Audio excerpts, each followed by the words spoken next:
Good evening, everyone. Welcome to our session where we're going to talk about Project Orleans and the experience of building Halo 4 cloud services with it. It's the end of the day. You're probably tired and overwhelmed with the information you've received so far. So we think we'll start with the quick video reminder from last year. Halo is a rich, immersive story with millions of loyal and dedicated fans. We deliver an exciting and engaging experience to these fans. They need to know what the hot playlist is today. They need to know what the challenges are. They need to know where their friends have been, what their friends have been playing. Have their friends gotten more medals than them? They need to know all of this, and they need to react to it and interact with their friends in real time. We need to deliver hundreds of thousands of updates per second to millions of players across the Halo universe. We need to get them the right information to the right device at the right time. There was nothing off the shelf that solved the problems we needed to solve at the scale we needed to solve them. So we turned to Microsoft's Extreme Computing Group. Hundreds of thousands of requests per second across thousands of servers in real time. These guys are crazy. But in extreme computing, those are the kind of challenges we like to tackle.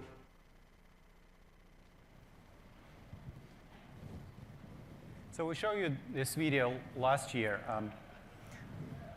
I'm Sergey Bykov. I lead the team in Microsoft Research that built Orleans.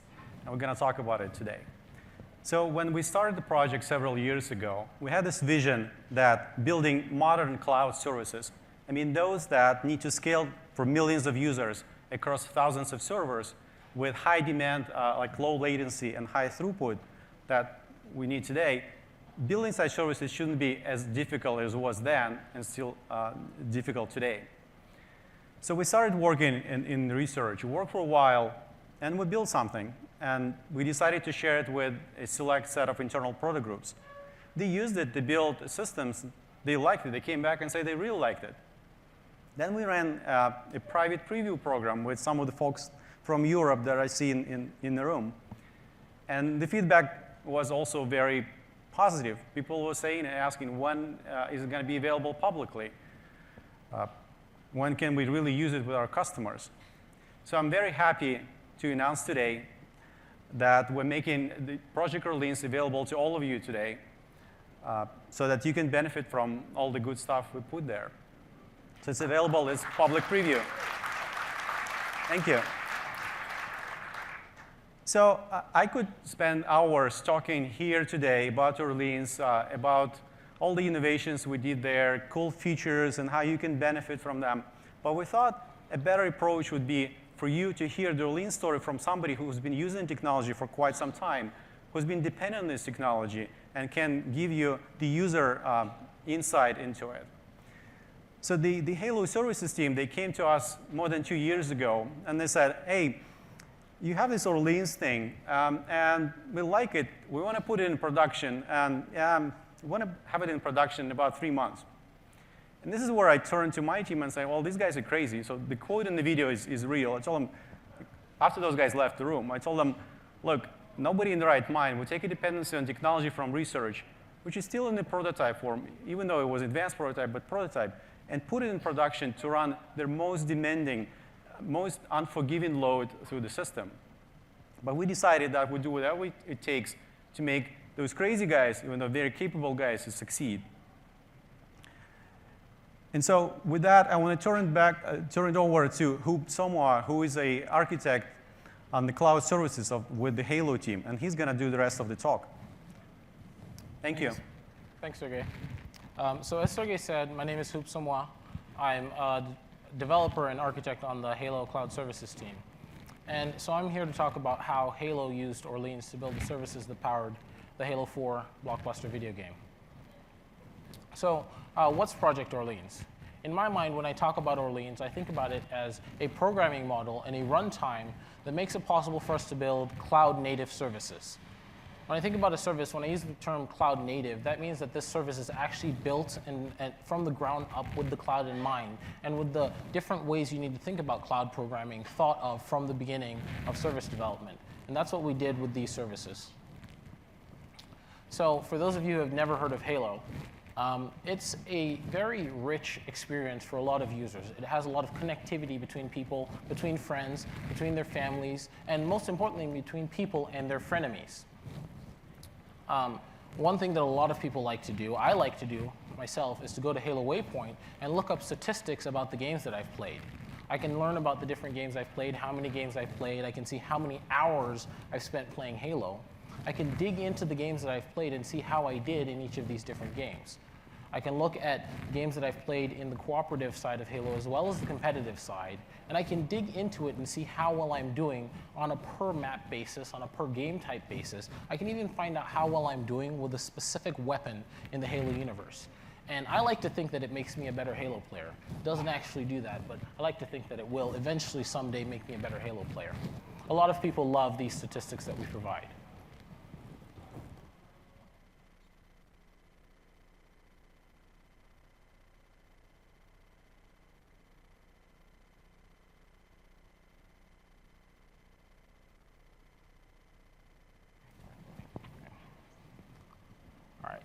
So I'm going to talk about waking up the Chief.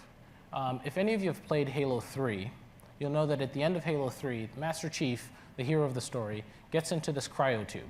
And then he tells his AI companion, Cortana, to wake him up when she needs him. And that's kind of what we had to do with Halo 4. 343 Industries decided that we were going to bring back the Master Chief story. And as part of doing that, we had to bring back all the features that we had with Halo 3 and all the rich interactivity, but we also wanted to bring some new stuff to the table. Now, Halo has always relied on some really interesting services to be able to enhance the experiences for people. There are services like presence and matchmaking, some of which we get from Xbox Live, some of which we enhance ourselves. We have challenges that you can achieve, and they unlock new things in the game. We have cheat detection to try and make it a fair playing field for everybody who's playing, and a host of other things that we need to deliver to people. Now, when it comes to delivering this kind of an experience to people and these kinds of services, a lot of game services have a very unique set of challenges that are a little bit different from things that you have to deal with if you're doing a traditional service launch.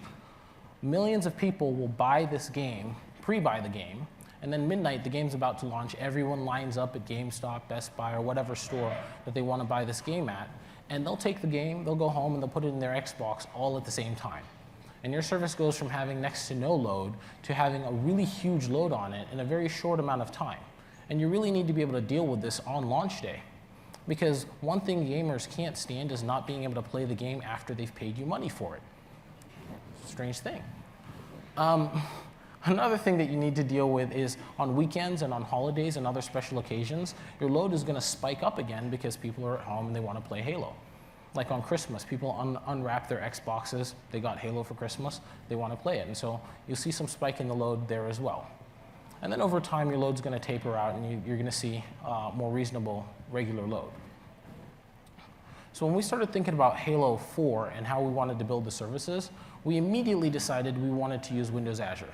The idea of using platform as a service and being able to scale our services up and down when we needed to, being able to add more nodes without having to purchase new hardware, that was a no-brainer. We wanted to do that. And so we decided Windows Azure was going to be the way we went. And so we sat down and started thinking about what our services would look like in Windows Azure on platform as a service.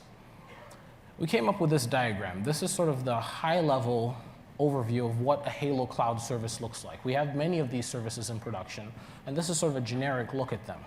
We have a bunch of front doors that are sitting behind the Azure load balancers, and these front door servers merely take traffic coming from games, from Xboxes, from mobile devices, and route them to our middle tier servers. These servers might be routed to directly, or we might go through some sort of queue service. But at the end of the day, most of our compute is happening in these middle tier compute worker roles. And in order to achieve high throughput and low latency, a lot of these services have a lot of statefulness in these compute nodes. In the back, these services will be storing stuff in Windows Azure Storage or in a search engine. Some of this data gets pushed off to HD Insights for us to do BI analytics and visualize what's going on in the universe. One way that I like to think about this, and some of our other engineers like to think about this, is we treat the platform as though it's a warehouse computer. Each service that we're building is one giant warehouse scale computer where our dispatcher front nodes are dispatching messages to the middle tier nodes that are basically a bunch of processors that have some state. And then the back-end systems that we have, which are Azure Storage and the like, these are just our hard drives in our warehouse scale computer. And there's still one big problem that we had as we came up with this nice, beautiful pie-in-the-sky vision for what our services were going to look like. And that is that building systems that are going to distribute themselves across large number of nodes and have high throughput, low latency with concurrency is a very hard problem.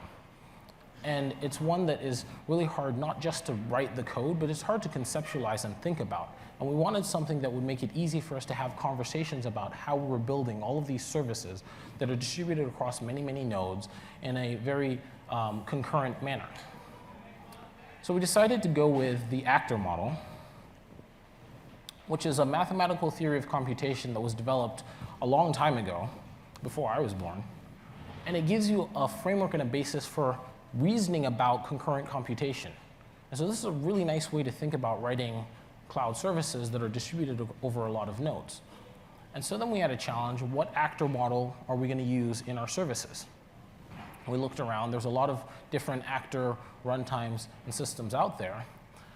We didn't have one that met exactly the needs we were looking for, so we started thinking about writing our own. If you're going down that path, please don't do it. It's not a good idea.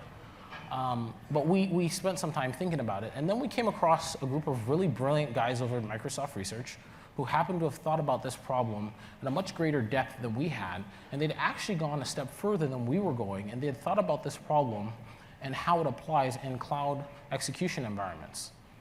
And so I turned to my boss and said, we want some of that, whatever that stuff is, let's go get that and let me not have to write any more code, because I'm kind of a lazy developer. So I said, they've written it, let's just go get that. And that's when we started our conversations with Sergey and his team and came up with this crazy idea of trying to ship our stuff on Orleans in 3 months. So let's talk a little bit about Orleans, Project Orleans.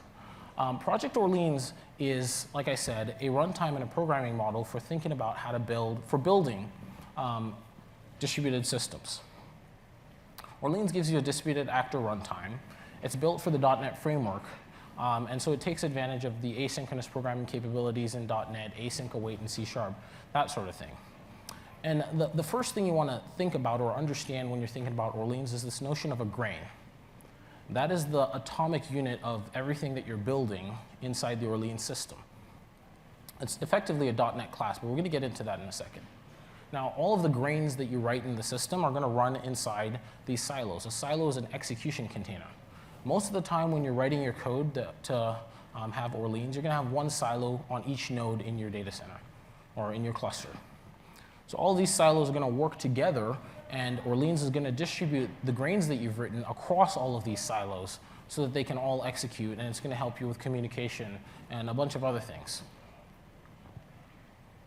So let's dig a little bit more into this thing that I'm talking about, this actor. This is the concept that you will think about most if you're developing Orleans stuff. And like I said, an actor is first and foremost a .NET class. So the first thing you need to understand when you think about actors is a grain is that a grain type is a .NET class that you're going to write. Now, when you're interacting with other grains in the system, you're going to interact with actual specific grains. So in the slide here, I have a game grain that represents a game in the Halo universe. And we actually have one game grain for every game of Halo 4 that has ever been played. There's a grain for that. And that's the notion of an actual grain that you're going to talk to. So you might be sending a message to go and say, go get me the score from the game grain that represents the game I played last week. Or you might go and talk to the game grain that represents the game you played 5 minutes ago. These are two separate grains, but they're both game grains, so they're of the same grain type. Now, behind the scenes, there's another third thing that's operating, which is the activation, the actual instance of this grain that's running somewhere on one of your nodes in memory. It's receiving the calls, it's processing them, and it's sending the responses. Orleans is abstracting all of this away from the developer, and the developer is going to focus mainly on the grains, and all of his references are actually to the grain. He doesn't care which machine in the data center this grain is executing on. He doesn't care if that machine fails. Orleans handles all of this for the developer, and what you focus on is having your grain references and talking to these grains. So let's look at what this looks like if you're running a bunch of silos in a data center and having Orleans do a bunch of this work for you. So you've got a bunch of silos, and your code is executing, so it's creating activations of these grains across machines as they need to receive messages.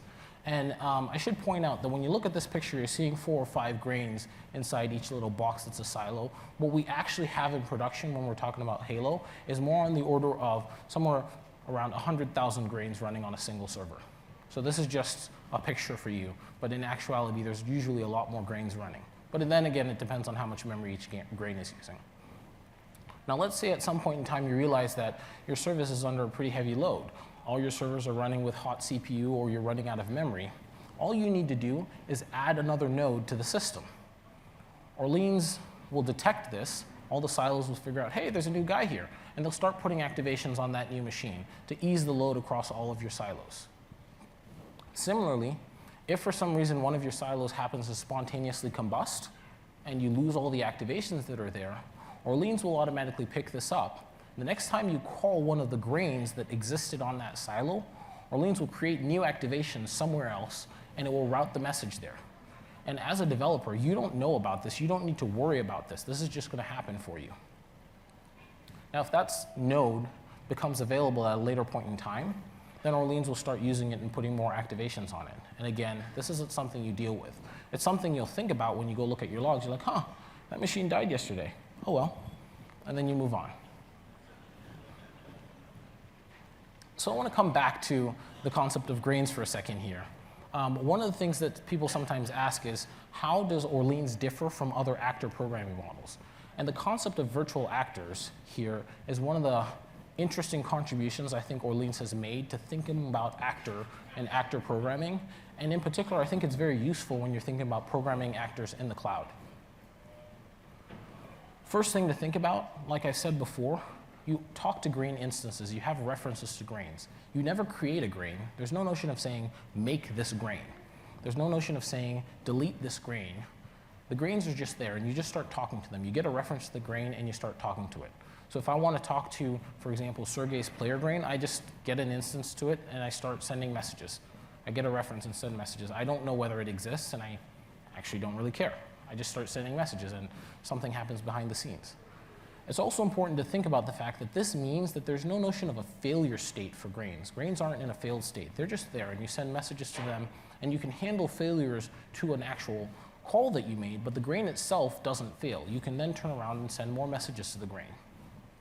The actual activations that represent the grain somewhere in your cluster of silos, those will get created for you by the Orleans system if they need to be.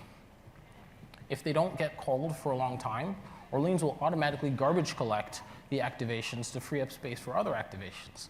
This is why I'm able to say we have one grain for every player that has ever played Halo 4. We have one grain for every game that has ever been played in Halo 4. So there's billions of grains out there, but not all of them have activations in memory at any point in time. The life cycle of these grains is all managed by Orleans.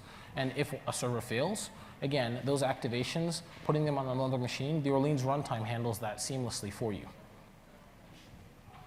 This allows developers to develop their code without worrying about the location of grains at all. There's this notion of location transparency. You don't think about how many nodes you have in the system, worry about an IP address. And this is something that's I found really valuable, because has anybody here ever thought about which memory stick in their computer their variable was being stored in?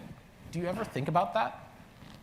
Or does anybody here actually think about saying, oh, I need to page this thing back into physical memory from virtual memory because it was on disk and I had a page miss? Like, you don't worry about that sort of thing when you're developing locally. So why should I worry about that sort of thing when I'm developing for the cloud? Orleans abstracts all of this away from me and makes it much easier for me to develop stuff. So there's one last thing I want to dig into before we actually start looking at the code of writing an Orleans grain, and that's the execution model for grains. When Orleans creates an activation of a grain for you, that activation is single-threaded. This means that you don't have to worry about shared execution happening on a single activation. If a call is happening inside my grain, that call finishes before another call is allowed to be processed on that same grain. There's no shared state because of this, and so I don't have to worry about concurrency hazards or race conditions amongst my grains. And I still get to have high throughput because I have millions of these grains. And so I have the nice performance benefits, but I don't have to worry about having locks and using thread-safe constructs inside my grain. I know that my grain code is going to be thread-safe because it's single-threaded. And instead, what I do is Orleans makes all of my code be asynchronous, so I effectively get this nice cooperative multitasking of grains. So I can have 100,000 grains on a server. That doesn't mean I'm going to have 100,000 threads concurrently running. Orleans is going to multiplex the execution of code amongst the available threads on the system. So let's dive straight into what it means to develop grains, and let's look at a very simple example of that. So let's look at the grain hello world.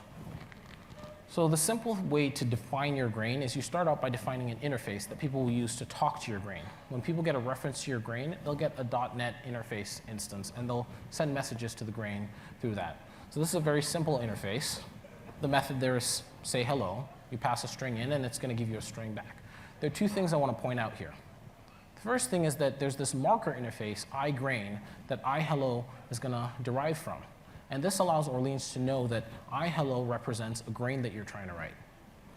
The next thing is that all grain methods must be asynchronous. You're not allowed to write synchronous code in the system. Everything must return a task. This allows the cooperative multitasking that I was talking about earlier. And this tends to work very nicely, especially now that you have async await in C#. It's pretty easy to do. And at compile time, you get an error if you break any of these rules. So following on from that, an implementation of this iHello grain is fairly straightforward. We're simply going to concatenate a string, and then we're going to return that as a task. This is a pretty straightforward implementation here. The one other thing I'd point out on this slide here is that we're deriving from grain base, which you must do when you're implementing a grain. And there are some methods in grain base that you can choose to override if you want to do some interesting things with activations and stuff. I'll mention that briefly later. So the next slide, more interesting, is how do you talk to grains? I've got my client code. It now wants to start sending messages, or how do other grains talk to one another? And so this is an example of a static method in a client that is talking to a grain. The first thing that you notice here is there's a factory class, hello factory. Now where'd that come from? What happens is because I defined my iHello interface a couple slides ago, at compile time, the Orleans tools will automatically generate this factory class for me that I can use to go and get a reference to a grain. Like I said, you don't think about activations here. All you think about is the actual grain, the grain that represents the game you want to talk to or the player you want to talk to, and this is how you get a reference to that grain. So now you've got this iHello instance. That iHello instance actually represents, it's a reference to a grain that's somewhere in the Orleans system you want to make a call to. So on that next line, you see an await call where we make an asynchronous call to the say hello method. And what the Orleans runtime is going to do is it's going to find where that grain exists, and it's going to route the message there. And then when that message is completely processed, you're going to get the response here. You're not thinking about what machine that grain lives on. You're not thinking about whether that grain exists. You're simply making an async call, and you're going to get a response here. And that's a much simpler way to deal with this thing than thinking about IP addresses and URIs and things like that. This is a very simple way to write your code. The other thing I'll point out there is when you call getGrain, you give the grain an identity. So every grain has to have some key that represents it. If it's a player, it might be the player's ID. If it's a game, it might be the ID of the game that you played. But every grain needs a unique identifier that identifies it within the system. And that's something that you pass in when you call getGrain. So that's a fairly simple example, but it doesn't really get you to learn about all the nice features of Orleans. So let's dig deeper. Let's go and talk about another service, present service. This is a more realistic example, and the service I'm about to walk through is very similar to the present service that we built to enhance the presence experience in Halo. So what do you need in a present service? A present service is usually built so that people can find out what's going on with their friends. Like, which of my friends are online? If they're online, what game are they playing? Can I join them in the game? And then other clients that are playing in this environment can send up their status about what's going on in the game so the present system can know what's going on across the entire universe. And Let's walk through this actual presence example in a little bit more detail so that you guys have an understanding of what's going on before we get to the code. So let's say you have a game client, and that game client is going to send up information that we call a heartbeat about what's going on in the game right now. So it sends a heartbeat to one of the front door machines because it's sitting outside your data center. And that front door is going to simply forward that call on to a presence grain.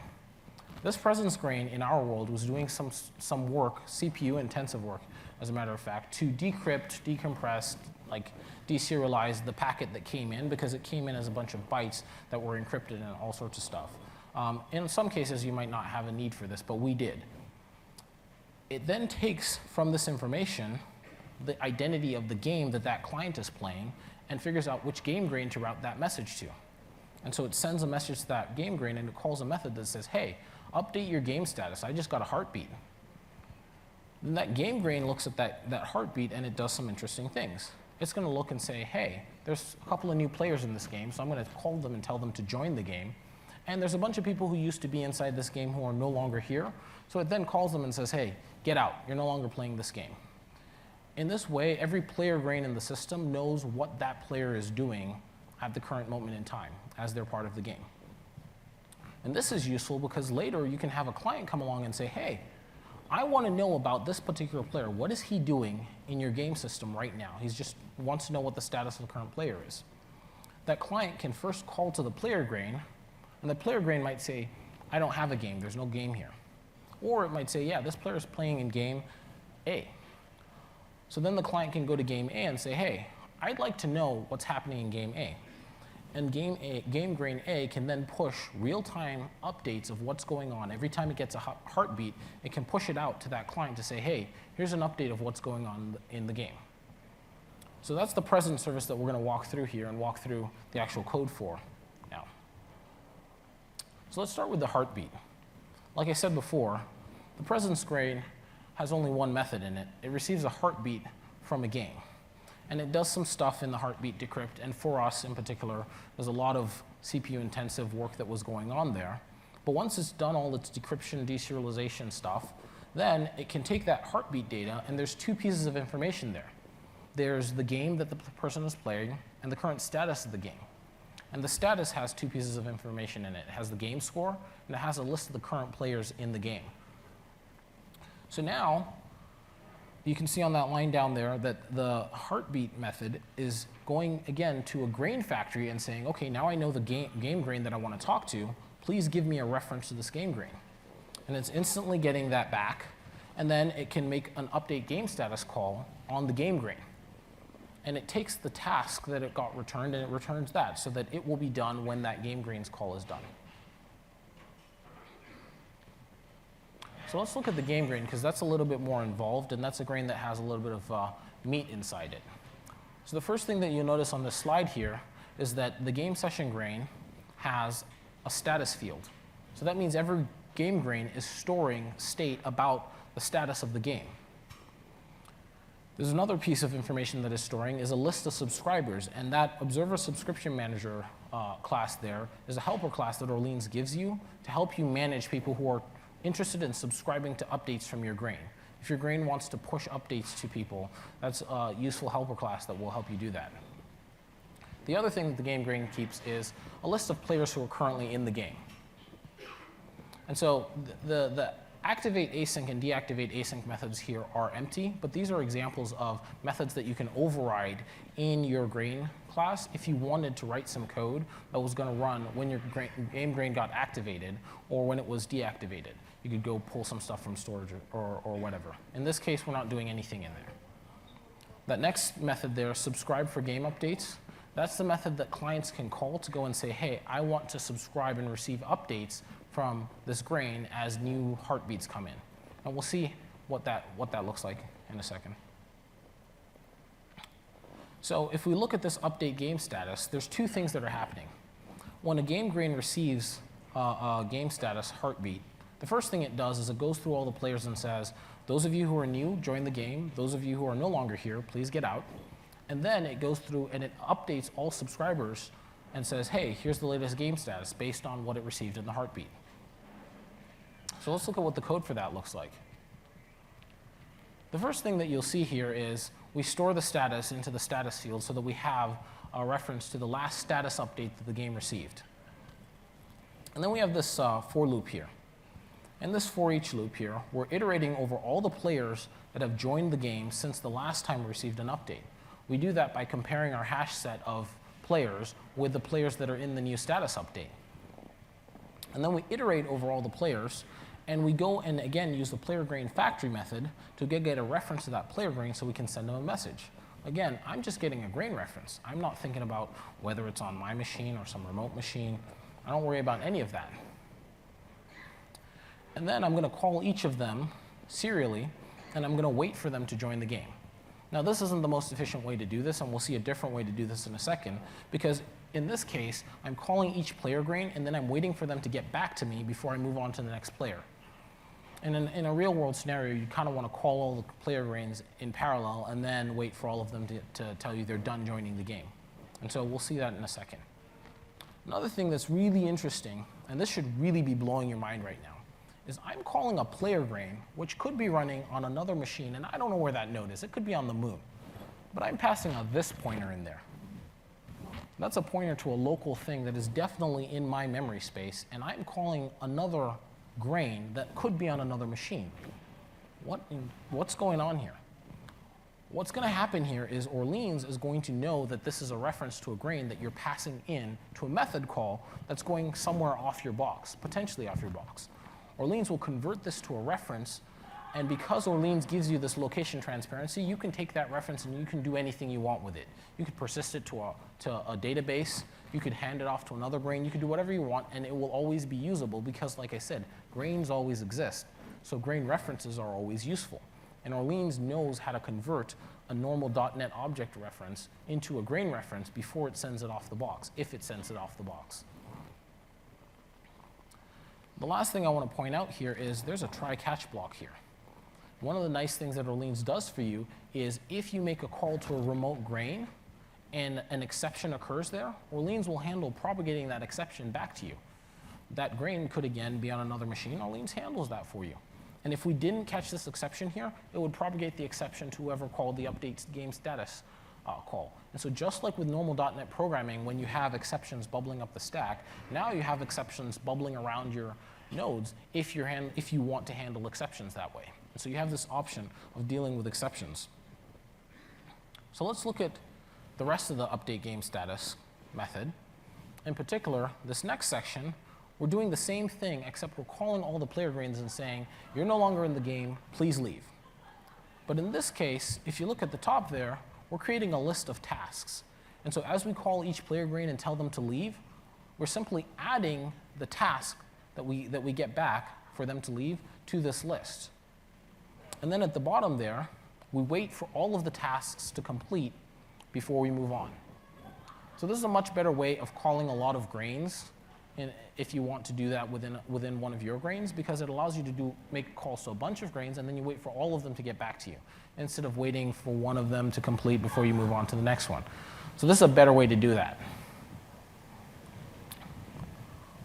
The last thing that the update game status method does is it uses a notify method on that helper class to basically go through all the list of people who have been added as subscribers and call the update game score method on them to say, hey, you asked to be notified when something new happened in the game. Here you go, the game score has been updated.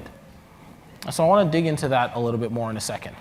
But before we go there, let's take a look at the player. Let's take a quick look at the player grain, because that's a fairly simple grain. Player grain is doing just one thing. When you tell it to join the game, it basically updates its internal state about what game the player is currently in.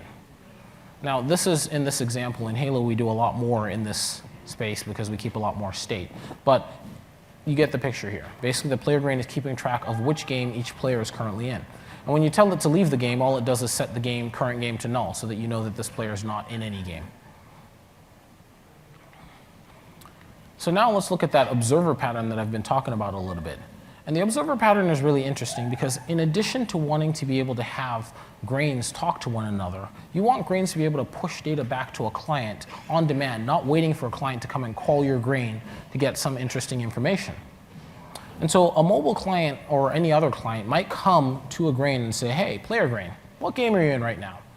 Player grain might say, I'm not in a game, but it might return and say, hey, here's the game grain, and it's returning that game grain reference that it received as part of its join game call. It received a reference to a grain, and it's simply returning that reference to a grain when someone else calls it. And when the client receives that reference, it can then turn around and go to the game grain and say, hey, I'd like to know about what's going on in the grain, so please update me if something interesting happens. And then the game grain is going to then push updates to this client in an as-needed fashion as new heartbeats come through the system. And so let's walk quickly through that code. On this slide here, you'll see first interface called iGameObserver. And that interface is deriving from another interface called iGrainObserver. iGrainObserver is another special interface similar to iGrain that you write, and you derive from, you don't write iGrainObserver, you derive from it. And you write that to say, hey, I want my client to be able to receive a bunch of calls from the Orleans system. My client's not an Orleans grain itself, but I'd like it to be able to receive a lot of pushes from Orleans. And so you define all the methods that you want your client to be able to have called by Orleans inside this interface. And similar to what happens with the grain, there's some factory stuff that we're going to see in a second that makes that easy to do. And then here we have implementation of that grain observer, and all it's really doing here is simply writing out to the console when it gets new game score updates. But what's interesting to look at is what that looks like in your client as it's subscribing to these calls. So here's an example of a client that starts out and it knows a player ID, so it goes and gets a reference to that player ID's grain. And then, now that you have a reference to the player grain, you can go and ask that player grain, what's your current game? And you make an asynchronous call. When that call returns, you now have the current game of the player, if that game is not null. And you can then turn around and subscribe. But before you subscribe, you need to create this object that the silo is going to call back into when interesting things happen. So we create an instance of that game observer class that's simply going to write to the console when a new game update comes in. And we have this call here that's creating an object reference. So this is an interesting call here because what we are doing here is we're taking a local class within a client and we're saying, let's create a reference that again gives us that nice location transparency so grains don't have to worry about IP addresses and stuff. And let's use that, let's wrap our standard object in a reference that can then be called from within the silo. And then we call the subscribe for game updates method and we pass in that reference. And so now, when heartbeats come in, the game grain is going to be able to then turn around and call out to our client code, which might be a front door machine or some other code running in your system in IIS or somewhere else, and push updates to that guy, which will then turn around and push it down to your local client.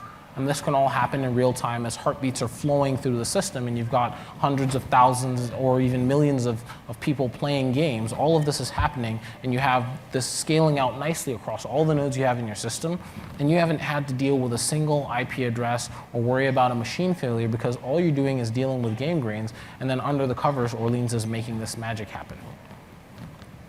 So that's a much more in-depth look at the Orleans grains and how to write Orleans classes and stuff. So I want to talk a little bit about other places where you might use Orleans. When I originally was working on Orleans and I found out how amazing it was, I started convincing myself that Sergey and team had written Orleans just for me. Like they were thinking just about me when they made Orleans. It turns out that's not true at all, and Sergey busted my bubble. It was a sad day. But it turns out that Orleans was actually written to solve, like Sergey said, the problem of building high-performance concurrent applications that need to run in the cloud, and making it easy to do that. So there's a bunch of other scenarios where you might be able to use Orleans if it suits you. Like if you have this complex social graph that is continuously changing. One of the challenges with that is you can't really partition a social graph easily because people add new friends and lose friends, defriend people. And so that's something where having that graph in Orleans is really easy to deal with because you're just going to be sending messages to and from friends. And there's some samples that show that sort of thing. Another interesting application of Orleans is in the Internet of Things. And there's actually a session earlier today that if you missed, you should go and watch, where some guys talked about using Orleans and the Internet of Things to do some device analytics and monitor data that was coming from multiple devices. It's a really interesting talk. And then, of course, interactive entertainment is another scenario where Orleans is very useful. So near real-time analytics is a thing that's actually near and dear to my heart, and that's another example of a place where you might use Orleans. You might have lots of devices out there. They're all doing all kinds of interesting stuff, and you want to collect data about what these devices are doing. One way you could do that is in your system, you could have grains that represent each of your devices that are out there in the wild. And when your device wants to report data, it sends messages into the system. The Orleans grains can take these bits of information. They could forward them on to other grains that might aggregate that data. And then those grains might forward them on to other grains that say, hey, send an email to this person that this device needs updating. Or they could automatically send back some control data to a device saying, hey, reduce the temperature in this room or turn off this sprinkler system somewhere. And these are all things that you can do really easily with Orleans grains because it scales out really well to millions of grains inside your system without you having to worry about that. Another case that's really interesting, and we actually use this in a couple of areas in Halo, is you can use Orleans to do some really intelligent caching. So if you have a lot of data that's stored in, let's say, Azure Storage or a SQL database, you can have Orleans grains act as proxies to go and retrieve this information. They get the information from the database, they forward it on, and then they can cache that information for subsequent calls. But you can do other interesting things like increment the count of the number of times someone received this, or run some ACL checks to make sure that users are actually able to do the kind of writes that they're trying to do. And because Orleans grains are all single-threaded, the activations are single-threaded, you can leverage this when you're writing your grains to not worry as much about correctness issues when people are writing to the same data store inside your database, because you've got that single-threadedness going on with your grains. And then you get the benefit of Orleans automatically activating this cache object, this grain, for you somewhere in your data center. You don't care where. And you also have that LRU eviction thing that happens if no one actually goes and accesses this object. Orleans is just going to kick it out of memory.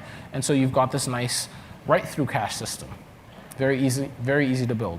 Like I said, we use this in a couple of services in Halo today. So now I want to talk a little bit, come back to this slide I had before and talk about Halo's experience with Orleans, because I sort of walked through an example of a service close to what we built, and we built a couple of other services, and I originally started with this slide. But now that you've heard how we use Orleans, it's pretty easy to think about the fact that we don't spend a lot of time agonizing or worrying about anything that has to do with the underlying infrastructure. And what we spend our time thinking about is we've got some grains running inside these machines, and we focus on those grains, and we focus on the front door machines that we have in our data center. That's pretty much all we worry about when we're writing our services in Halo. I mean, at certain points in time, we'll need to go and configure a storage account or create a service bus queue here and there. But for the most part, most of our developers, they're focusing on grains. And this yields really nice developer productivity. We have a familiar programming paradigm. We've got .NET, C#, async await with tasks. It gives you a nice smooth learning curve. We don't have to worry about concurrency as we're building our services. And Orleans helps us do this failure handling thing where it actually propagates the exceptions for us. This allows us to build services where we start out with a really crazy schedule like 3 months and we're actually able to achieve that sort of thing. This allows our developers to separate their concerns. Developers who are sitting at the top of the stack there writing grains, they don't think about a server. They're like, I know what a service is. I don't know this server word, like I'm not familiar with it because I'm just writing my grains and they're running in the Orleans system. And then there's other developers who will then put on their hats and say, okay, how many actual servers do I need? How many silos do I need? But you have this separation of being able to do those as two separate things and not worrying about intertwining your application code with code that should be dealing with the nodes in your data center and uptime and availability and things like that. And that's a really nice thing. Another huge benefit that we get from Orleans is the scalability by default. We get near linear scaling to hundreds of thousands of requests per second without having to go and write special code that's dealing with things like, oh, there's a new machine, let me stop doing this here, and let me have that work happen over there. All of that's happening under the covers for you with Orleans. This gives us nice, efficient uses of resources, and this this table that you see here is actually a real test that we ran as we were trying to do this crazy project to move our presence service into Azure with Orleans. We ran tests in the lab, and like I said before, these were some very CPU-intensive stuff that we were doing in our heartbeats, and yet we were still able to get some very nice, smooth, linear scaling as we just threw more machines at the problem. It just scaled really well. And that was a huge benefit to us because it allowed us to achieve the scale that we needed and be able to deliver our services on time without having to bog ourselves down and trying to figure out how to write code that was going to do the right thing after the fact. And so hopefully I've given you guys a nice overview of what it takes to build a really nice service in Orleans and perspective on how we went through this process of adopting Orleans in Halo and getting ourselves ramped up and started on it. And so I really think there's only one more thing for you guys to do, which is go out, get Orleans, go get the samples. The samples are up on Codeplex, and there's a lot of really interesting samples. That presence sample, there's a version of that up there on Codeplex. I've also heard that a bunch of guys over in EMEA have written some really, really nice samples as well. I'm looking forward to taking a look at some of those. And when you get a chance, if you want a demo of this, just go play Halo. That'll give you a demo of Orleans. Or go check out Halo Waypoint. Anytime you're looking at statistics for a game in Halo Waypoint, when you're digging into it, you're hitting an Orleans grain in the back end. Like I said, every single thing that you see there about your games, most of that, I'd say 95% of that, is coming from an Orleans grain that's retrieving that from Azure Table for you. And when you store stuff using user-generated content, again, you're using Orleans. So that's all I have for you guys. I think I have some time to take questions if anybody has them.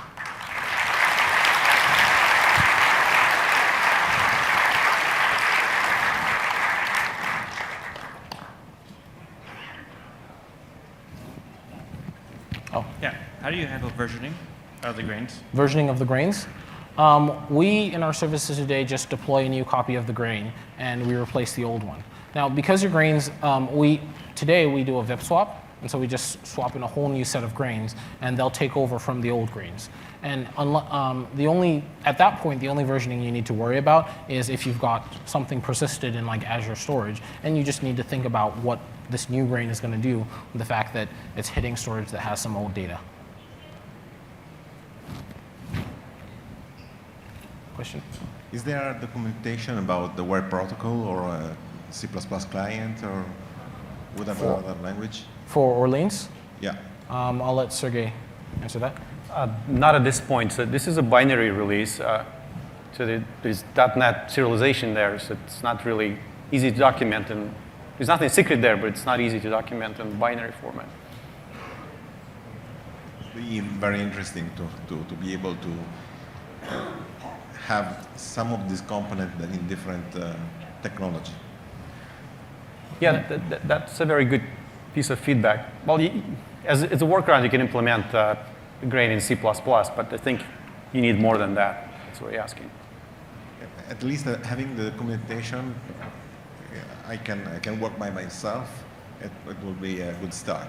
I imagine that asking you to create a C++ client would be much harder, but by the way, it could be interesting to have the documentation at least. We need to look at this. Take this as a wish. Yeah. Thank you. That's good feedback. I think you're next. I know the slides touched on it, but how is persistence handled with regards to, I know you mentioned Azure Table Storage, but do you have to worry about sharding if you want to use a traditional database, or what are your options, and how does this help with some of that? So I can speak to how we did it, and there's persistence stuff in the examples, and I believe there's also a blog post that's going out that will talk a little bit more about this. In Halo, we did our own persistence inside the grain because we wanted to have a lot of control over it, and you can simply just write to Azure Table or whatever storage you want in the way you want. And so we did some amount of sharding ourselves, but then what we did was we took the grain, the ID of like the player grain, for example, and used that as a way of figuring out where in Azure storage we were going to store things. So when we were writing player information, we wrote to a partition ID that was the player ID, and that the partition key was the player ID. And then everything within that partition was written to by the same player grain. And then you got that nice, again, that not worrying about multiple people trying to write to the same partition at the same time. But Orleans does have its own notion of persistence built in that you have as an option. I believe some of the samples cover that a little bit. Yes, so this feature of declarative persistence was added after they wrote their crazy code in 3 months. So it works, you can declare an interface which defines your contract with the storage system. And then there is a layer of indirection of storage providers. So when you deploy, you configure that you want to map your grain class to a particular storage provider or particular configuration. So you can handle managing storage accounts and this mapping outside of your code. How does Orleans solve the problem of resolving dependencies that grains need? Is there a dependency injection, or is that even a thing in this model? So when you say dependent, the question was, how does Orleans solve the problem of resolving dependencies that grains need? And so you're talking about like other components besides just running on Orleans that need to be on the system? Okay, so I can speak to how in Halo we dealt with that by knowing like things like if I need some particular binary on the system, we'd make sure we package that. But there, like, I don't know if you want to, Sergey, you want to speak to any of the dependency injection questions? We don't really do any dependency injection, so we expect the binaries to be deployed because that sort of resources that the grains might need to talk to that is outside of Orleans. So if you wanted to use a dependency injection framework within your grain to go and resolve other things, there's nothing that stops you from doing that because it's just .NET code. And then you could figure out how to integrate with whatever your favorite dependency injection system was. I don't think it would be too hard to figure out how to make that work. We're not doing that ourselves, and Orleans doesn't do that. But again, because Orleans is literally just an executable running on a box, you could write whatever .NET code you wanted and do dependency injection or resolve your dependencies in, for example, the activate method for a grain. Gotcha. So you'd have to do a service locator. Yes, you probably have to do that. Well, we actually have more than that. We have this hook that may solve your problem, call it bootstrap provider. So you can mark some code in your binary, say, invoke this method when my server starts, the silo starts. And that allows you to go and fetch, for example, some data that you want to have locally on the same node where silo runs. So there are ways to inject dependencies, but that was not really the focus of the project to help with that. Thank you. Okay. Question? With the subscriber and such, is there any similarity with this with F# events or with reactive extension observable patterns? So the observable pattern in Orleans specifically is very specific to the situation where you have an external client that wants to observe things that are happening within your cluster of silos. And so you could wrap that inside RX or some other reactive type thing. I don't know that we did not do that when we were doing it, but we've talked about that sort of thing. But you wouldn't use the observer pattern within a grain, but you could build something that was very similar to the RX observer pattern and wrap RX in that if you wanted to use RX inside your grains. And I can add that we're actually right now working on more stuff in that direction, and we're collaborating with Halo guys again. So expect more interesting features coming. Yeah. I think he was first. Oh, yes, sorry. No problem. So online it says, and I believe you said this is just a preview release of Orleans. Is there like a roadmap or like an ETA of when a Go Live license would be available to use in production? Well, I have to put my official hat now to answer this question. So I lead the group in research, and research doesn't release products. So there's div, we call it developer division, that is actually doing the preview. And that's their way of gauging interest and deciding on the final plans to release it. So it's actually released by developer division. Okay. I defer those questions to them, fortunately. Yeah, can you say anything about how you, it seems like there'd be a problem with sort of silo affinity or resource allocation. I mean, are you like analyzing grains to figure out what kind of resources they're going to need in terms of CPU and memory, or are you configuring that? Sergey, you want to take that? It's an interesting question about affinity and resource management and hints from the application. So it may sound counterintuitive, but what we discovered, the best way to avoid hotspots in the system, because we're talking about deploying on dozens or hundreds of servers, so we discovered that a pattern that actually works pretty well is random placement. Even though you have some cost of the messaging, it's really nothing because you have under millisecond round trip between two servers. But that prevents hotspots. On top of that, we have the notion of placement strategies. We have a few, and you can easily build more, where you can hint at some locality. For example, you can say, I prefer, when I make a call to this grain, if it doesn't exist, try to place it locally to me, to the caller. So if it wasn't in memory, it will be created locally, for example, and save the network hop. Sort of hooks like that to hint the system. But in general, we try to avoid application dictating where to put things. How do you keep all of the actively running game data running on the same server at the same time so that you don't have too much messaging overhead? How do you mean? You mean with the grains? So you have 16 players on a particular server, and they're all needing to be communicating at the same time, and they're all needing updates all at the same time. Is that all running on one server to keep it all fast, or is it still relatively distributed? So are you talking specifically about the gameplay or about presence information? Well, when you have a lot of stateful servers. Yeah, so with a stateful server, for example, in the presence case, all of these 16 players could actually be communicating with completely different servers. We don't need to do the work to keep them on the same server. Kind of like Sergey said, the best performance comes from random placement, we found. And so when I go to connect to the system to say, I want to know about my friends or I want to know about the players in my game, then it will make calls to those player grains, and Orleans under the covers will handle going to those grains and getting back the state. But that's actually pretty fast within my cluster of silos, even though it might have to make a hop to another machine. So I guess it'd only make a difference if the state was larger? If the state was very large that you had to pass across the system, then that might make it a problem. It depends, but you'd have to be dealing with some pretty large state, I think, for it to be very noticeable.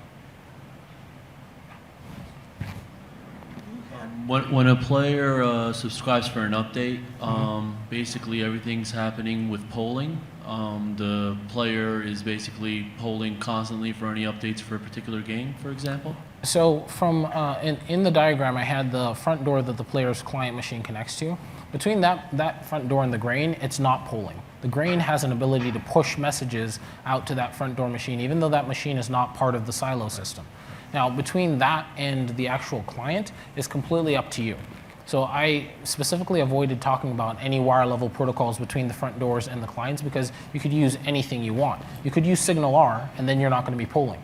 Right. And you could use WebSockets yourself if you wanted to write down at the WebSocket level, and you still wouldn't be polling. Or you could poll if you needed to. And those references that are being passed back and forth, could they be passed between namespaces in Azure just as the same as being passed between VM instances within the same namespace? So currently, the way we use Orleans, all the silos that we have are all within a single Azure service. So their IP addresses are local to that service, and we don't actually. I mean, I don't think it would be super hard for us to be able to communicate if we use. Like if a player in Asia is playing someone in South America, they're all going in one data center, today one it's namespace. Today it's all in one data center, but that's just a question of how your silos are placed and whether your silos can communicate with one another. If your silos can communicate with one another, then you could, and you tried to deploy it, I think it would work. But you'd need to build a virtual network that was distributed in order to do that. Okay, and then the updating and the messaging, again, you're just going to the front end, but from there it's the same challenges, whether you're going to do long polling or WebSockets or TCP or whatever your yes, mechanism between your client and your server, yes. Right. And in our case, we do an HTTP post because it works pretty well. You have keep alives and you're not worrying about new connections. Next question. Oh, sorry, I didn't see who. You go first. You had a graph showing the scalability of message throughput. What kind of latency were you getting on that? I mean, obviously throughput is one thing, but the latency response is coming back. That's true. Sergey, those were the lab tests. Do you remember? If I remember right, we kept track of a maximum latency there because we were worried about highest, and it was, if I remember right, in like 20, 30 millisecond max. So mean latency was in the 10 millisecond We have a Stuff need like for that. very, very low latency because in the present system, for example, this present system is used to allow players to join their friends in a game. If my friend's playing a game, I want to join him. So if I have any reasonable amount of latency, then he might already be done with the game or something like that. So we need to have a very low latency.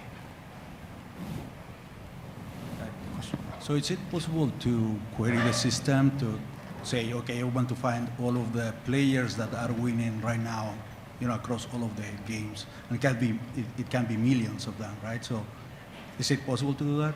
All the players that are winning, you said? Yep. So who's first place right now? Who's in first place across all of the system? Yep. I think that would be possible. One of the interesting things that we do is, as part of the Halo presence service, we actually tell you how many players are playing in every game type across the universe. And we do that by doing aggregation. So a bunch of grains will aggregate to a single grain that will then turn around and aggregate to another grain. So you can collect large amounts of information without having a million people call into a single place. So there's a couple of patterns that you can use to achieve that sort of thing. But getting a list of 1 million people, that might be a little challenging. It's not something I've thought about trying to do, but you might be able to do it. I don't know, Sergey, do you want to comment about well, I think could mention there are several patterns there. For example, your player grain may register whenever grain starts with some directory grain and say, hey, I'm starting the game X. It's not going to constantly communicate just the fact that it started the game or joined the game. You can handle millions of grains periodically saying they started the game. That's not a problem. You can keep this list if that's okay. Or you can do this staged aggregation, which is a more scalable pattern where you have intermediate aggregators and then one or more layers of them, so that calls to final aggregator are limited just from a previous layer. So patterns like that it's pretty easy to implement. Okay, and how long would that take? If I want to do a query, would that take also within the 10 milliseconds? I mean, not returning all the 1 million, but just counts, first 10, first 20 players, something like that. So if I was going to build that, I wouldn't actually do the query to fan out and go and ask players what their scores were. I'd actually have the players send scores in periodically. So you could go in at a point in time and there'd be one grain that says, I know the top 100 players. So if I was actually having to build that, I would have every grain on a machine submit to on a single silo, all the grains would submit to what's called a stateless grain. And they'd all submit to that one stateless grain on the silo, and it would maintain the top 100 players on that silo. And then all of the silos would then send their results of the top 100 players to a single grain somewhere in the system. And that guy would resolve out of maybe I have 100 silos. So it's going to get a list of 10,000 names and it would basically combine them, sort them, and it would return the actual top 100 players. But what it would do is when it receives the update, it would update its own internal list of the top 100 players. So when then you come and request the top 100 players, it's going to return to you the most recent list that it's computed. That might be behind by a couple of milliseconds, depending on how fast the data is flowing through the system. But this is the actor model. You're not going to get strong concurrency at any point in time. I was just told that we ran out of official time, so we need to officially wrap up, but we can continue Q&A unofficially to go off the stage. All right. Thank you. Thanks, guys.